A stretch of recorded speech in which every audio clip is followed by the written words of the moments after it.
വണ്ടി സ്വിഫ്റ്റാണ്. Swift DSL 2013 model വണ്ടിയാണ്.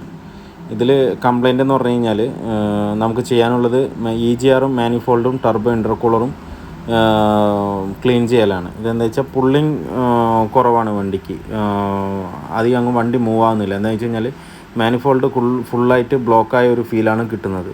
ഇത് നമ്മൾ നേരത്തെയും ചെയ്തിട്ടുണ്ട്.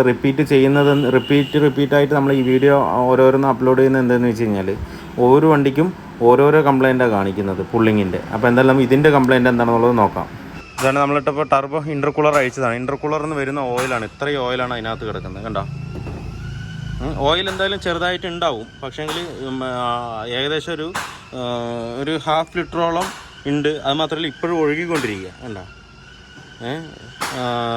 പക്ക ബ്ലോക്കാണ്. അത് ഭയങ്കര കട്ടിയിലുള്ള ഒരു ഓയിലാണ് ഇതിനകത്ത് കിടക്കുന്നത്. ഇങ്ങനെ വന്നു കഴിഞ്ഞ് കഴിഞ്ഞാൽ ഇതിൻ്റെ എന്താ പറയുക, ഷെല്ലുകൾ കംപ്ലീറ്റും ബ്ലോക്കാണ്. എന്താ വെച്ചാൽ ടർബോൻ്റെ എയർ ഈ വഴി വന്നിട്ടാണ് നമുക്ക് എഞ്ചിനിലേക്ക് പോകുന്നത്. അപ്പോൾ ഇത് ബ്ലോക്കായി കഴിഞ്ഞ് കഴിഞ്ഞാൽ പിന്നെ എയർ അതിന് അത്രയ്ക്കും ഒരു പെർഫോമൻസിൽ അതിനകത്ത് കിട്ടില്ല. പക്ഷേ ഈ ഓയിൽ, ഇത്രയും ഓയിൽ ഇരിക്കുമ്പോൾ നമുക്ക് എഞ്ചിൻ്റെ ഇൻലെറ്റിലേക്ക് പോയാലും സകല സാധനം ബ്ലോക്കും ആകും. അതുപോലെ പിസ്റ്റണിൻ്റെ മുകളിലേക്ക് എത്തിക്കഴിഞ്ഞാൽ വണ്ടി ഭയങ്കരമായിട്ട് റൈസായി കഴിഞ്ഞാൽ പിസ്റ്റൺ ബേൺ ആവും. അങ്ങനെയാണ് ചില സ്വിഫ്റ്റുകളിലേക്കൊക്കെ ഒരു പിസ്റ്റൺ 2 പിസ്റ്റൺ ബേണായിട്ട് എഞ്ചിൻ ഓവറോൾ ചെയ്യേണ്ട ഒരു സിറ്റുവേഷൻ വരുന്നത് ഈ ഒരു ടർബോൻ്റെ ഈ ഒരു കംപ്ലയിൻറ്റും ഉണ്ടാകും. എന്താണെന്ന് വെച്ചാൽ ടർബോയിൽ കൂടെ ഓയിൽ ലീക്ക് വന്നിട്ട് നേരെ എൻജിൻ മാനിഫോൾഡ് വഴി എൻജിൻ സിലിണ്ടറിലേക്ക് കയറുമ്പോൾ ആ ഓയിൽ കത്തും. അപ്പോൾ നമ്മൾ വണ്ടി ഓഫ് ചെയ്താലും വണ്ടി ഓഫാവില്ല, നെഗറ്റീവ് വയർ പിടിച്ചാലും വണ്ടി ഓഫാവില്ല. അത് ആ ഓയിൽ കത്തി തീരുന്നവരെ വണ്ടി റേസായി തന്നെ നിൽക്കും. അത് ഹൈ RPM-ലായിരിക്കും റേസായി നിൽക്കുന്നത്. 4500 RPM-ലായിരിക്കും റേസായി നിൽക്കുന്നത്. ആ സമയത്ത് ഹൈ ബേണിംഗ് ആണ് എൻജിൻ്റെ ഉള്ളിൽ നടക്കുന്നത്. ആ സമയത്ത് ഏതെങ്കിലും ഒരു പിസ്റ്റൺ, 1 or 2 പിസ്റ്റൺ കംപ്ലീറ്റ് ആയിട്ട് ബേണായിട്ട് എൻജിൻ സീസ് ആകാൻ സാധ്യതയുണ്ട്. അപ്പോൾ എപ്പോഴും നമ്മൾ ഒരു ഏകദേശം 30,000 കിലോമീറ്റർ ആകുമ്പോൾ ഇത് കറക്റ്റ് അഴിച്ച് സർവീസ് ചെയ്യണം, നിർബന്ധമായിട്ടും ചെയ്യണം. പുതിയ വണ്ടിയാണെന്നുണ്ടെങ്കിൽ നമ്മളിപ്പോൾ പുതിയ ഡീസൽ വണ്ടിയൊക്കെ എടുത്തു കഴിഞ്ഞാൽ പുതിയ വണ്ടി എന്തിനാണ് ചെയ്യുന്നതെന്ന് പറഞ്ഞിട്ട് നമ്മൾ ചെയ്യാതിരിക്കും. പക്ഷേ അത് ഏറ്റവും വലിയ മണ്ടത്തരാണ്. ഈ ഫസ്റ്റ് 30,000 അല്ലെങ്കിൽ ശരി, അത് ഇതിൻ്റെ ടർബോ ഇൻ്റർകൂളർ മാനിഫോൾഡ് എല്ലാം അഴിച്ചൊന്ന് പക്കയായിട്ട് സർവീസ് ചെയ്താൽ മാത്രമേ നമുക്കത് വണ്ടി ലൈഫ് ലോങ് പെർഫോമൻസ് കിട്ടുള്ളൂ. നമ്മളിത് ചെയ്യാത്തത് കൊണ്ടാണ് ഒരു വണ്ടി ഏകദേശം ഒരു 1.20 ആകുമ്പോഴത്തേക്ക് എഞ്ചിൻ സീസ് ആകുന്നതും എഞ്ചിൻ്റെ ലൈഫ് കുറയുന്നത്. എപ്പോഴും പുതിയ വണ്ടിയാണെങ്കിൽ ശരി, ഡീസൽ വണ്ടി ഏതും ആയിക്കോട്ടെ, ഡീസൽ വണ്ടി ടർബോ ഉള്ള ഏത് വണ്ടിയാണെന്നുണ്ടെങ്കിലും നമുക്ക് EGR manifold correct 30,000 schedule clean ചെയ്ത് കഴിഞ്ഞാൽ ഏകദേശം ഒരു 3.5-4 ലക്ഷം കിലോമീറ്റർ വരെ വണ്ടി സുഖമായിട്ട് ഓടും, ഒരു ബുദ്ധിമുട്ടില്ലാതെ ഓടും. ഇങ്ങനെയൊക്കെ വരുമ്പോഴാണ് പല കാർബൺ ഡിപ്പോസിറ്റും അതുപോലെ പിസ്റ്റൻ്റെ ഉള്ളിലുള്ള പിസ്റ്റൺ റിങ് പോകാനുള്ള സാധ്യത ഇതൊക്കെ കൂടുന്നത് ഈ ഒരു പ്രോസസ്സിങ് ചെയ്യാത്തത് കൊണ്ടാണ്. എപ്പോഴും 30,000 കിലോമീറ്ററിൽ പക്ക ക്ലീൻ ആക്കണം ഇത്. പിന്നെ ഈ ഹോസിൻ്റെ അവിടെ നല്ല ലീക്ക് ഉണ്ട്, ഇത് ഓപ്പോസിറ്റാണ് ഇരിക്കുന്നത്, അതുകൊണ്ട് വന്നിരിക്കുന്നതാണ്. ഇനിയിപ്പോൾ ഹോസ് വല്ലതും കട്ടായിട്ടുണ്ടെന്നുള്ളത് നമ്മൾക്കിത് പക്കയായിട്ട് ക്ലീൻ ചെയ്തിട്ട് വേണം നോക്കാനായിട്ട്. ഇതിപ്പോൾ EGR-ൽ വരുന്ന ആ പൈപ്പാണ് ഈ കാണുന്നത്. അത്രയും ഇതിൽ കാർബണാണ് ഇതിനകത്ത് കയറി കിടക്കുന്നത്. കണ്ടോ, ഇത് ഒരിക്കലും ഇത് ക്ലീൻ ചെയ്തിട്ടുണ്ടാവില്ല. EGR-ന്ന് വരുന്ന കാർബണാണ് കംപ്ലീറ്റ് ഇതിനകത്ത് കിടക്കുന്നത്. എന്താ വെച്ച് കഴിഞ്ഞാൽ ഈ ഓയിൽ വരുമ്പോൾ എക്സോസ്റ്റ് വഴി വരുന്ന കത്തിപ്പോകുന്ന മറ്റേ എയറിന്, എക്സോസ്റ്റ് ഗ്യാസിന് ഒരു കാർബൺ ഡിപ്പോസിറ്റ് ഉണ്ടാവും. അതിൻ്റെ ഓയിൽ കത്തുമ്പോൾ അതിൻ്റെ ഒരു കാർബൺ ഉണ്ടാവുമല്ലോ, അത് വന്ന് EGR വഴി വന്നിട്ട് EGR-ൻ്റെ കപ്പും അതുപോലെ ഈ വാൾവും മാനിഫോൾഡ് കംപ്ലീറ്റും ബ്ലോക്ക് ആവും. ആ ബ്ലോക്ക് ആകുന്ന സമയത്ത് എഞ്ചിന് വേണ്ട അത്രയും പെർഫോമൻസിലുള്ള എയർ അതിനകത്തേക്ക് ഉള്ളിലേക്ക് പോകില്ല. എയർ കറക്റ്റായിട്ട് വന്നാൽ മാത്രമേ എഞ്ചിൻ്റെ പെർഫോമൻസ് കറക്റ്റായിട്ട് കിട്ടുള്ളൂ. അല്ലാത്ത പക്ഷം എഞ്ചിൻ എന്തായാലും പിക്കപ്പ് ഡ്രോപ്പ് ആവും. ഇതിപ്പോൾ ഞാൻ അതിൻ്റെ മാനിഫോൾഡിൻ്റെ ഉൾവശം കാണിച്ചു തരാം.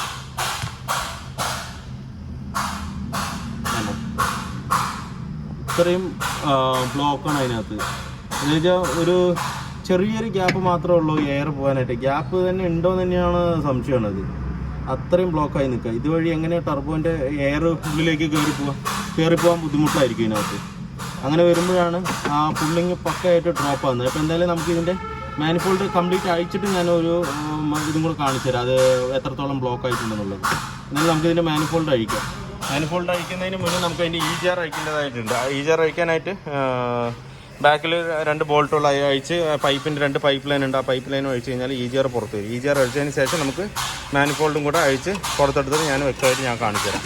ഇതിപ്പോൾ നമ്മൾ കൂടുതലും ഈ 1 ലക്ഷം കഴിഞ്ഞ് കഴിഞ്ഞാൽ മാനിഫോൾഡ് അഴിക്കാൻ മടിക്കുന്നത് എന്താണെന്ന് വെച്ച് കഴിഞ്ഞാൽ ഈ മാനിഫോൾഡിൻ്റെ ബോൾട്ട് പൊട്ടിപ്പോയി കഴിഞ്ഞാൽ ഹെഡ് ഇറക്കേണ്ടി വരും. അങ്ങനെ വരുമ്പോഴാണ് മിക്ക വർക്ക്ഷോപ്പുകളിലും ഇല്ലാന്നുണ്ടെങ്കിൽ സർവീസ് സെൻറ്ററിലായിക്കോട്ടെ നമ്മൾ അഴിക്കാൻ മടിക്കുന്നതും അവർ പറയുന്നത് മാനിഫോൾഡിൻ്റെ ബോൾട്ട് അഴിച്ചാൽ പൊട്ടിപ്പോകും, അതുകൊണ്ട് അഴിച്ചു കഴിഞ്ഞാൽ പിന്നെ ഹെഡ് ഇറക്കേണ്ടി വരും, അതുകൊണ്ട് ചെയ്യാൻ ബുദ്ധിമുട്ടാണെന്നുള്ള രീതിക്കാണ് കസ്റ്റമറുടെ അടുത്തും പറയുക. ഇത് എവരി 3000 മറ്റേ 13,000 നമ്മൾ ചെയ്യുകയാണെന്നുണ്ടെങ്കിൽ ഈ ഒരു പ്രശ്നമേ വരില്ല. ഇതിൻ്റെ ബോൾട്ടിനാകെ ചെറിയ വിലയുള്ളൂ, 10-20 രൂപയുള്ളൂ ഓരോ ബോൾട്ടിന്. അപ്പോൾ നമ്മൾ 30,000 അഴിക്കുമ്പോൾ അതിൻ്റെ മാനിഫോൾഡിൻ്റെ ബോൾട്ടുകൾ ചെറുതും വലുതും ബോൾട്ടുകൾ, ഒരു ചെറിയ ബോൾട്ട് 4 വലുത് 5, അങ്ങനെ എന്തോ ആണ്. ചെറുത് 5 വലുത് 4 ബോൾട്ടും അങ്ങനെ വരുന്നുണ്ട്. ആ ബോൾട്ട് അഴിച്ച് നമ്മൾ മാനിഫോൾഡ് ക്ലീൻ ചെയ്യുന്നതിനോടൊപ്പം ആ ബോൾട്ടും കൂടെ മാറ്റി വിട്ട് കഴിഞ്ഞാൽ പിന്നെ ഒരിക്കലും കംപ്ലൈൻറ്റ് വരില്ല. 30,000 കിലോമീറ്ററിലൊന്നും ബോൾട്ട് ഒരിക്കലും ദ്രവിച്ച് പൊട്ടേണ്ട സാധ്യത വരികയില്ല. ഇത് നമ്മൾ വണ്ടി മേടിച്ചത് പിന്നെ ഇത് ക്ലീൻ ചെയ്യില്ല. ക്ലീൻ ചെയ്യുന്നത് എപ്പോഴാണെന്ന് വെച്ച് കഴിഞ്ഞാൽ 1,00,000 കിലോമീറ്റർ അങ്ങനെ ഒക്കെ ആകുമ്പോഴേ പക്കയായിട്ട് പുള്ളിങ് കുറഞ്ഞതായിട്ട് നമുക്ക് ഫീൽ ചെയ്യുള്ളൂ. അല്ലാത്ത പക്ഷം നമ്മൾ ഓടിക്കുമ്പോൾ ഇങ്ങനെയും ഓടിച്ചു പോകും. എഞ്ചിൻ്റെ പെർഫോമൻസ് നമുക്ക് അങ്ങനെ അറിയില്ല. അപ്പോൾ 1,00,000 ഒക്കെ കഴിയുമ്പോഴായിരിക്കും അതിൻ്റെ ഒരു വ്യത്യാസം നമുക്കറിയണം. അപ്പോഴായിരിക്കും അഴിക്കുമ്പോൾ പൊട്ടുന്നത്. അങ്ങനെ എപ്പോഴും ചെയ്യാതിരിക്കുക. എന്താ വെച്ച് കഴിഞ്ഞാൽ അങ്ങനെ ചെയ്യുമ്പോൾ എന്തായാലും മാനിഫോൾഡ് ബോൾട്ടുകൾ അങ്ങനെ തിരിക്കുമ്പോൾ അത് എന്തായാലും തുരുമ്പ് പിടിച്ച് അത് പൊട്ടാൻ സാധ്യത കൂടുതൽ തന്നെയാണ്. അപ്പോൾ എല്ലാ ഇതുപോലെ 30,000 ചെയ്യുകയാണെന്നുണ്ടെങ്കിൽ ബോൾട്ടും ചേഞ്ച് ചെയ്യുകയാണെന്നുണ്ടെങ്കിൽ എഞ്ചിനും ലൈഫ് ഉണ്ടാവും. ഏകദേശം ഒരു 3.5-4 ലക്ഷം കിലോമീറ്റർ വരെ ഓടും. അതുവരെയ്ക്കും നമുക്ക് അഴിക്കുമ്പോൾ യാതൊരുവിധ ബുദ്ധിമുട്ടും ഉണ്ടാവില്ല, അഴിച്ച് ക്ലീൻ ചെയ്യാൻ പറ്റും. അത് മാത്രമല്ല ഇതിൽ ഡീകാർബണൈസേഷൻ വരുന്നുണ്ട്. ഇപ്പോൾ ആ ഡീകാർബണൈസേഷൻ ചെയ്താലും നമുക്ക് ഈ മാനിഫോൾഡിലെ കാർബണൊന്നും ഒരിക്കലും പോകില്ല. അത് എഞ്ചിൻ്റെ പിസ്റ്റണിൻ്റെ മേലെ വരുന്ന എന്തെങ്കിലും ചെറിയ കാർബൺ ഡസ്റ്റ് അങ്ങനെയുള്ള സാധനം മാത്രമേ ഉള്ളൂ. ഡീകാർബണൈസേഷനിൽ ഒരു ഉപകാരവും ഇല്ല. മാനിഫോൾഡ് ക്ലീൻ ആവില്ല. മാനിഫോൾഡ് EGR ഒരിക്കലും ക്ലീൻ ആവില്ല ഇതിനകത്ത്. അത് മാനിഫോൾഡ് EGR ക്ലീൻ ചെയ്യാൻ നമ്മൾ അഴിച്ച് തന്നെ ചെയ്താൽ മാത്രമേ അതിൻ്റെ ഒരു വൃത്തി അതിനകത്ത് ഉണ്ടാവുള്ളൂ. അപ്പോൾ ഈ വണ്ടി എന്ന് പറഞ്ഞാൽ 1.20 ഓടി. നമ്മൾ ഈ മാനിഫോൾഡ് അഴിച്ച് EGR അഴിച്ച് ക്ലീൻ ചെയ്ത് കഴിഞ്ഞാൽ തന്നെ നമുക്ക് പക്ക ഒരു വണ്ടി പെർഫോമൻസ് കിട്ടും. നമ്മൾ പുതിയ വണ്ടി അങ്ങനെ എടുക്കുന്ന ആ വണ്ടിയുടെ പെർഫോമൻസ് കിട്ടും.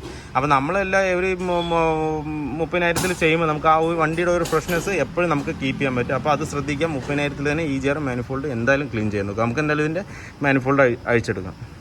എൻ്റെ സ്വിഫ്റ്റിൻ്റെ വർക്ക് കംപ്ലീറ്റ് ആയിട്ടുണ്ട്.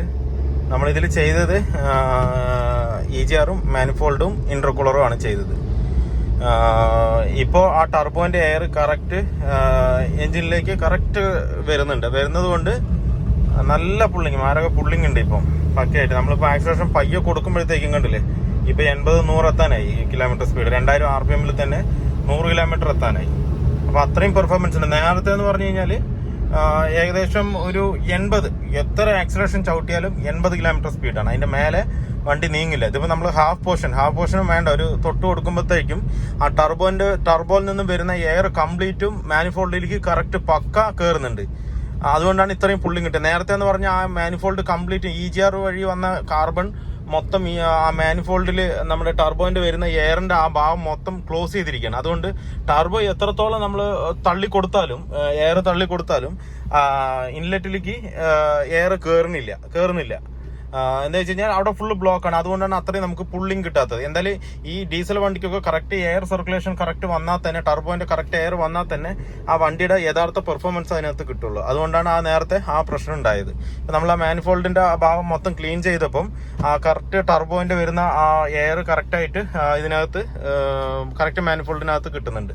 അതുകൊണ്ട് വണ്ടി ഇപ്പോൾ പക്കമാണ് കേട്ടോ. നമ്മളിപ്പോൾ ഇതിനകത്ത് ചെയ്തത് മാനിഫോൾഡും EGRും ഇൻ്റർകൂളറും ആണ് ക്ലീൻ ചെയ്തിരിക്കുന്നത്. വണ്ടി ഇപ്പോൾ പക്ക സ്മൂത്താണ്. അപ്പോൾ നമ്മുടെ വർക്ക് കംപ്ലീറ്റ് ആയിട്ടുണ്ട്.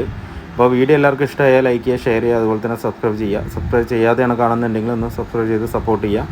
അപ്പോൾ അടുത്തൊരു വീഡിയോയിലേക്ക് കാണുന്നവരെ എല്ലാവർക്കും ബൈ.